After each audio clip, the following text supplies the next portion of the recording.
Hi గారు, welcome to our channel. ప్రస్తుతం మనతో పాటు దామ బాలాజీ గారు సీనియర్ జర్నలిస్ట్ ఉన్నారు. వాటితో ఒకసారి మాట్లాడదాం. సార్ నమస్కారం సార్. నమస్తే. సార్ ప్రదీప్ రంగరాజన్ హీరోగా వచ్చిన డ్రాగన్ అనే సినిమా ప్రిలీజ్ ఈవెంట్ లో తెలుగు ప్రొడ్యూసర్ అండ్ డైరెక్టర్ల కామెంట్స్ అనేవి తీవ్రంగా వివాదాస్పదంగా మారిపోయాయి సార్. అక్కడ ప్రొడ్యూసర్ ఎస్కేఎన్ గారు మాట్లాడితే ఏమన్నారంటే, తెలుగు అమ్మాయిలకు అనవసరంగా మేము ఎంకరేజ్ చేస్తాము, మేము ఇతర భాష లాంగ్వేజ్ అమ్మాయిలని ఎంకరేజ్ చేస్తాం ఇక మీదట అని ఒక కామెంట్ అయితే చేశారు.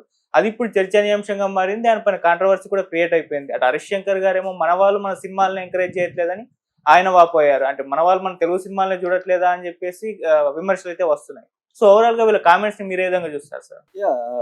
అంటే ఇది కొత్తగా అయితే కాదు, ఇది పాతదే టాపిక్. అంటే తెలుగు హీరో హీరోయిన్లని సినిమా ఇండస్ట్రీలో ఎంకరేజ్ చేయాలా లేదా అనే టాపిక్కి సంబంధించి ఎప్పటి నుంచో చర్చ జరుగుతుంది. ఇప్పుడు కొత్తగా ఈ ఎస్కేఎన్ అని బేబీ సినిమా నిర్మాత ఆయన ఏం మాట్లాడాడంటే, మేము బుద్ధి లేక ఒక తెలుగు అమ్మాయిని ప్రమోట్ చేశాము, తెలుగు అమ్మాయిని హీరోయిన్గా పెట్టుకున్నాం, దానివల్ల మేము అనుభవించాము, సో తెలుగు అమ్మాయిల్ని ప్రోత్సహించకండి అన్నట్టుగా ఆయన మాట్లాడాడు.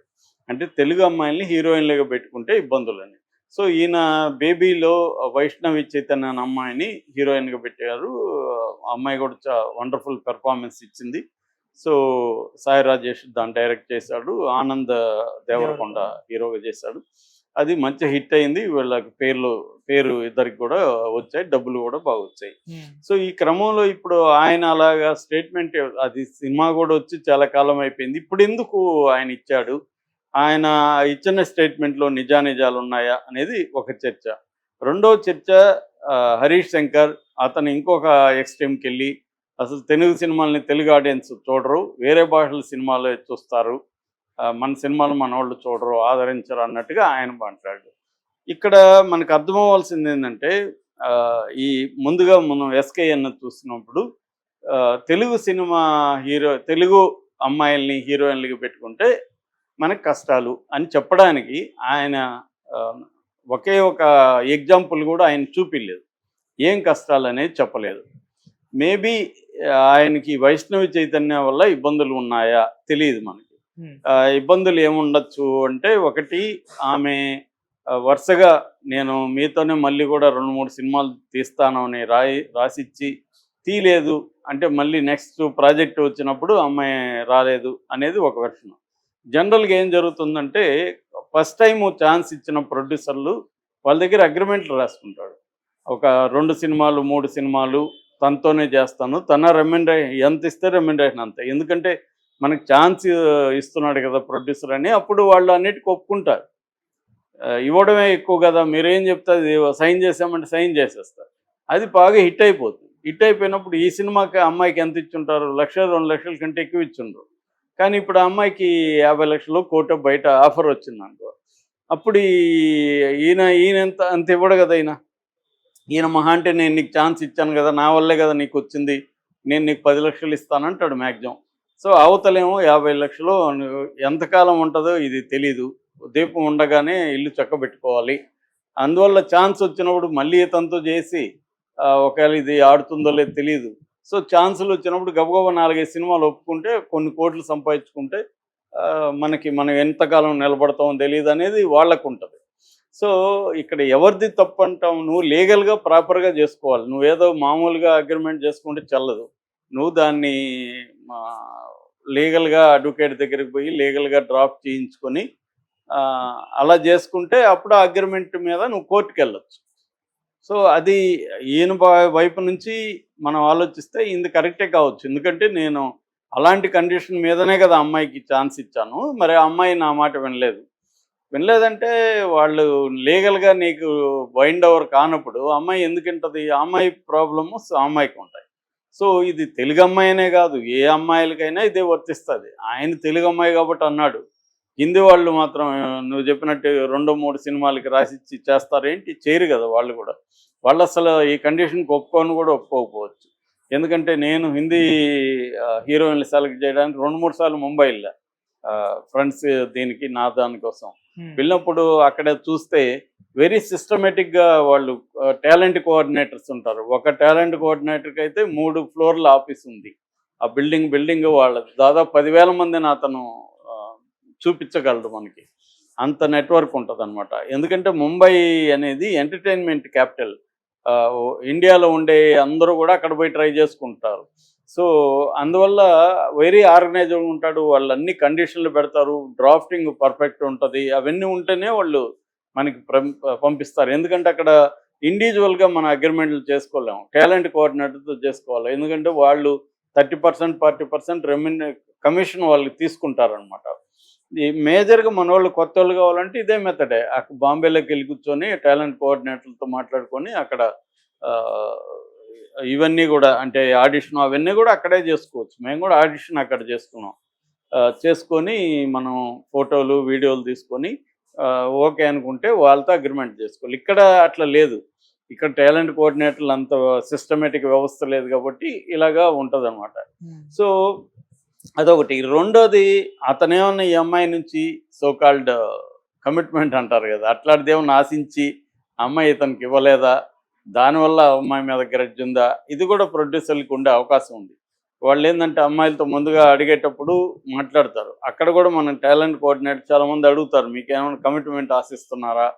అని. ఆశిస్తున్నామంటే ఆ అమ్మాయి ఓకే అయితే ఓకే. లేదన్నప్పుడు లేదు కుదరదు. అని ముందే చెప్పేస్తారు. సో, వీళ్ళకి ఇష్టం ఉంటే తీసుకుంటారు, లేకపోతే తీసుకోరు. ఇది జరిగేది మామూలుగా. సో, దాని యాంగిల్ నుంచి చెప్పాడా అనేది అదర్‌వైజ్ ఆయన చెప్పిన దాంట్లో మీనింగ్ లేదు. ఎందుకంటే తెలుగు అమ్మాయిలైనా, ఏ అమ్మాయిలైనా ఒకటే ఉంటారు. నీ అనుభవాన్ని పట్టుకొని నువ్వు చెప్తే లాభం లేదు. హిందీ అమ్మాయిలు కూడా చాలా ఏడిపిస్తారు. వస్తారు. వాళ్ళు బంధువులొస్తారు. వాళ్ళతో కూడా ఎవరో ఉంటారు. వాళ్ళు డిమాండ్‌లు చేస్తారు. ఇవన్నీ వాళ్ళకి కూడా ప్రాబ్లమ్స్ ఉంటాయి. వాళ్ళు త్వరగా సెట్‌కి రారు. మేకప్పు వీళ్ళు చెప్పినట్టు చేసుకోరు. ముందుగా ఎక్స్‌పోజ్ దేనికైనా రెడీ అంటారు. ఒకసారి ఇచ్చి కమిట్ అయ్యి 2 రోజులు షూట్ చేసినాక వాళ్ళ బిహేవియర్‌లో చేంజ్ వచ్చేస్తది. ఇవన్నీ భరిస్తారు ప్రొడ్యూసర్లు. ఎందుకంటే ఇప్పుడు 4 రోజులు షూట్ అయినాక దాన్ని పక్కన పెట్టలేరు. హీరోతో కమిట్ అయ్యుంటారు. ఒక్కోసారి అమ్మాయిలు హీరోని లైన్‌లో పెట్టి మిగతా వాళ్ళందరిని వేధిస్తుంటారు. డైరెక్టర్ మాట వినరు. మేము కూడా నేను పనిచేసినప్పుడు కూడా డైరెక్టర్లతో అమ్మాయి డైరెక్టర్‌తో అఫైర్ పెట్టుకునింది. మిగతా వాళ్ళందరినీ అమ్మాయి వేధిస్తుంది. ఏది డైరెక్షన్ డిపార్ట్‌మెంటు, ప్రొడక్షన్ వాళ్ళని అందరిని వేధిస్తుంది. ఎందుకంటే ఆ పిల్లకి తెలుసు డైరెక్టరే కంట్రోల్ చేస్తున్నాడు ఇక్కడ. సో, డైరెక్టర్‌తో క్లోజ్‌గా ఉంటే మిగతా వాళ్ళని మనం కంట్రోల్ చేయొచ్చని. సో, తెలిసి కూడా ఇప్పుడు తిట్టుకోవడం తప్ప అమ్మాయిని ఏం చేస్తారు ఎవరైనా? కాబట్టి ఇది ఆయన చెప్పిన దాంట్లో వాస్తవం ఉంది. కాకపోతే అది తెలుగు అమ్మాయి అనేదే కాదు. అందరు అమ్మాయిల పరిస్థితి అదే. కాబట్టి అలాంటి స్టేట్మెంట్లు ఇచ్చేటప్పుడు జాగ్రత్తగా ఉండాల. ఎందుకంటే ఇప్పుడు మామూలుగా తెలుగు వాళ్ళే సినిమా ఇండస్ట్రీకి రావడం చాలా కష్టం. కష్టం అంటే రారు ఎక్కువ మంది. ఎందుకు రారంటే వాళ్ళకి వేరే ప్రొఫెషన్‌లో అవన్నీ మంచిగా ఉంటున్నాయి. సాఫ్ట్‌వేర్ జాబ్స్ లేకపోతే మెడికల్‌లో ఇట్లా వెళ్ళిపోతున్నారు. ఇక్కడ హీరోయిన్‌లుగా నిలదొక్కడం వెరీ వెరీ డిఫికల్ట్. రెండోది ఖచ్చితంగా ఎక్కడో చోట వాళ్ళు ఆఫర్‌లు ఇవ్వకుండా రావడం కూడా వెరీ వెరీ డిఫికల్ట్ సినిమా ఇండస్ట్రీలో. ఎందుకంటే నీకు పోటీ ఉన్నప్పుడు నువ్వు నాకు ప్రత్యేక ఆఫర్ ఇవ్వనప్పుడు నేనెందుకు నీకు ఛాన్స్ ఇవ్వాలని వీళ్ళు అంటారు. సో, ఈ నేపథ్యంలో ఏందంటే తెలుగు వాళ్ళ నుంచి రావడం కొంచెం కష్టమే. 'తేజ' లాంటి వాళ్ళు ట్రై చేశారు కదా! తెలుగు అమ్మాయిలే కావాలి, తెలుగు హీరోలు కావాలని ట్రై చేశారు. అది వెరీ డిఫికల్ట్. సో, అందువల్ల మనకి వచ్చేదే తక్కువ. సో, నిజానికి ఆ అమ్మాయి టాలెంట్ అంతా ఉంది. అమ్మాయి ఏమైనా ఇబ్బందులు పెట్టుండొచ్చు తను మనకు తెలీదు. దానివల్ల అటువంటి డ్రాస్టిక్ స్టేట్మెంట్ ఇవ్వడం రాంగు. ఇచ్చేటప్పుడు నువ్వు డేటా చెప్పాలా. పలానా ఇంతమంది తెలుగు అమ్మాయిలు ఇలా ఇబ్బందులు నన్నే కాదు ఇలాగ ఈ ఇబ్బందులు ఆ అమ్మాయిల వల్ల ఉన్నాయి అవన్నీ చెప్పాలి కదా. నువ్వు ఏమి ఇబ్బంది ఉందో ఆ అమ్మాయి నిన్ను ఏమి ఇబ్బంది పెట్టిందో చెప్పకుండా జనరల్ స్టేట్మెంట్ ఇవ్వడం వల్ల అతని మీద వ్యతిరేకత అనేది వస్తుంది. ఎప్పుడైనా ఒక జనరల్ స్టేట్మెంట్ ఇచ్చేటప్పుడు దాన్ని సబ్స్టాన్షియేట్ చేసి సపోర్ట్ చేసే డేటా ఇవ్వాలి. ఎందుకు చెప్తున్నాను కారణాలు చెప్పాలి. అది చెప్పలేదు.